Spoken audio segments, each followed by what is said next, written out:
Hi guys, welcome back to SLR Studies and I am Leeladhar. You are watching the sessions of the chapter Climate of India. In this session, in the last session we have discussed about the weather and the climate and its factors and also the factors which influence the climate. In this session we are going to discuss about the seasons. Mainly there are 4 seasons in the country India. There are winter, summer and the advancing monsoon and the retreating monsoon. First we are going to start with the winter.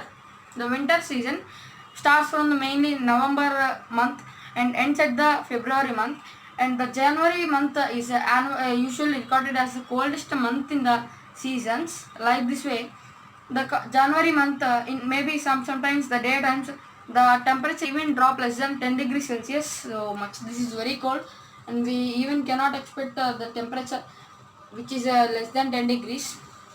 To live in such places, the people use fur coats and very thick coats and rugs and dupattas etc.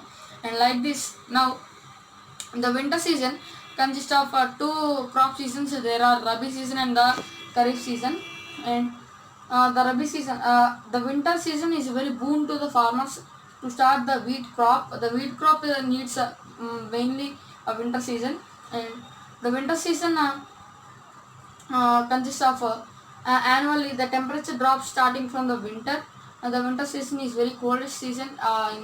In winter season, the sky will be very appearance very clear with no clouds, and the day will be pleasant and with clear sky. And the winter season is very coldest season, as we discussed earlier. The January it records the highest, the lowest temperatures in the winter season, and from the November and up to February the winter season continues. And next we are going to the summer season. The summer season contains very hot days, and the days are very hot and the days are very longer than the nights, and and even the days may cross up to 7 o'clock also. Up to 7 o'clock also the day will be there, and very brightness and very hot and very heat is produced. Even the temperature may touch sometimes 37 degrees from moving to the southern part to northern part. And the northern part of the India also increases the temperature gradually in summer season. Up to summer season, the northern part is very cold, more than southern part. Northern parts are very cold, and in the summer season the northern part also increases the temperature more than 37 degrees Celsius. And during the midday time, the temperature may touch up to 41 degrees and 42 degrees Celsius. This is very hot.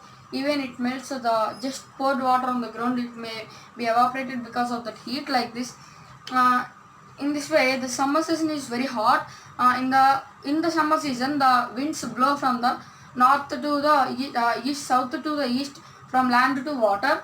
They are called as winds called as a loo, and these loo winds are very hot.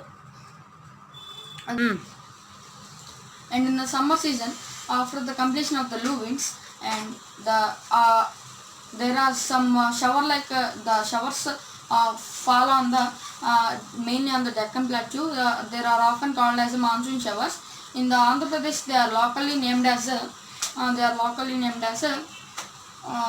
mango showers, because these showers are very helpful for the ripening of the mangoes, and not only mangoes, also some fresh fruits such as grapes etc. And like this, these are the showers which fall in the Deccan Plateau after the flowing of the loo winds in the summer season. And friends, once recapping, in the winter season the Rabi crops are grown. In the Rabi crops, mainly wheat crop needs such humid conditions, so the winter season is a boon for the farmers to grow the Rabi crop. And like this, today the winter season and the summer season are completed, and in the next session we are going to discuss the monsoon and also the retreating monsoon. Thank you friends, thanks for watching this video. Please do subscribe to my channel.